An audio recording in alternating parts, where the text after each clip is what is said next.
নমস্কার বন্ধুরা, welcome to my channel Anupama ক্রিয়েশনে স্বাগত জানিয়ে আজকে অনেক দিন বাদে একটি ভিডিও নিয়ে এলাম আপনাদের সামনে।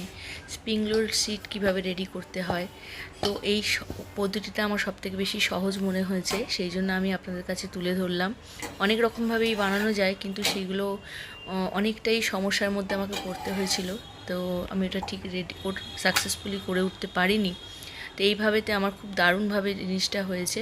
তো দেখুন কিভাবে এটাকে রেডি করছি, সেটা কিন্তু এই স্প্রিং রোল শিটের যে ডোটা বানাবার জন্য সেটারও একটি ভিডিও আপনাদের কাছে আনতে হবে, কারণ সেই ডোটা যদি পারফেক্ট না হয় তাহলে এইভাবে পাতলা পাতলা হবে না। তো মোটামুটি রুটিটা বেলার পরে যেভাবে আমি ওটাকে রেডি করলাম সেটাই এখানে দেখাচ্ছি, আর বাইন্ডিংটা কিভাবে এর মধ্যে দিয়ে পুরো স্প্রিং রোল বাঁধনটা তৈরি করব সেটাও আপনাদের দেখাবো, এবং কিভাবে ফ্রিজারে সেটাকে স্টোর করে রাখবো। যখন এটাকে ভাজবো সেই সময় এটাকে বার করে নিয়ে অতি সহজেই এটাকে ভেজে ফেলতে পারবো। তো সেই পদ্ধতিটাই আপনাদের কাছে শেয়ার করলাম।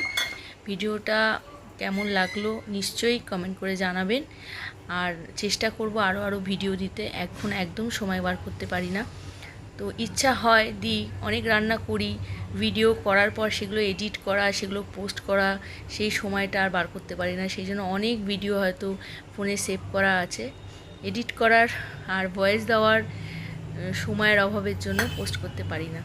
তো এই ভিডিওটা কেমন লাগলো অতি অবশ্যই জানাবেন, আর বাড়িতে আপনারাও এইভাবে চেষ্টা করবেন, সত্যি জিনিসটা খুব ভালো হয়। আর এর যে বাইন্ডিংটা বা পুরটা যেটা বানিয়েছি সেটাও একটা ভিডিও করে দেখাতে হবে। একটা ভিডিওর মধ্যে করলে অনেক বড় হয়ে যায়, সেই জন্য সম্ভব না, তো এই ছোটো ছোটো করেই দেখাতে হয়।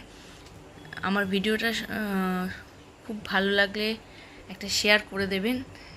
থ্যাংক ইউ, আর কিছু বলার নেই, আর সবার অনেক ভালোবাসা দেবেন।